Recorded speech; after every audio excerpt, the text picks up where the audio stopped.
চাওক ইতিমধ্যে দেশত এটা সাংঘাতিক বাতাবৰণ সৃষ্টি হৈছে বিজেপিৰ বিৰুদ্ধে আৰু যি বাতাবৰণ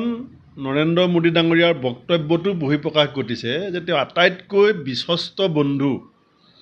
আদানী আম্বানীক তেওঁ ৰাজহুৱা সভাটিতে আক্ৰমণ কৰা আৰম্ভ কৰিছে যি আদানী আম্বানীয়ে লগত মিলি মোদী ডাঙৰীয়া এটা লুণ্ঠনৰ সাম্ৰাজ্য গঢ়িছিলে সেই আদানী আম্বানী ৰাহুল গান্ধী ডাঙৰীয়াই যেতিয়া সমালোচনা কৰিছিলে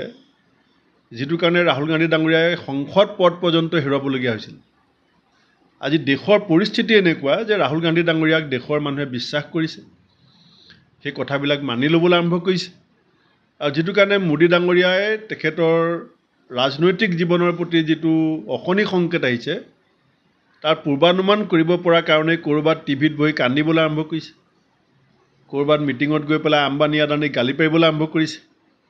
নতুন নতুন মিছা প্ৰতিশ্ৰুতি দিবলৈ আৰম্ভ কৰিছে এইটোৱে বিজেপিৰ গোটেই হতাশগ্ৰস্ততাটো এতিয়া ওলাই পৰিছে আজি বুলিয়ে নহয় যিটো ধৰণে পৰিৱেশ পৰিস্থিতি খবৰ পাই আছোঁ যিটো ধৰণে ছ'চিয়েল মিডিয়াত বিজেপিৰ বিৰুদ্ধে এটা জোৱাৰ উঠিছে সেই কথাবিলাকৰ পৰা প্ৰতীয়মান হয় যে ইণ্ডিয়া এলায়েন্সৰ চৰকাৰ 4 জুনৰ পিছত দেশত হ'ব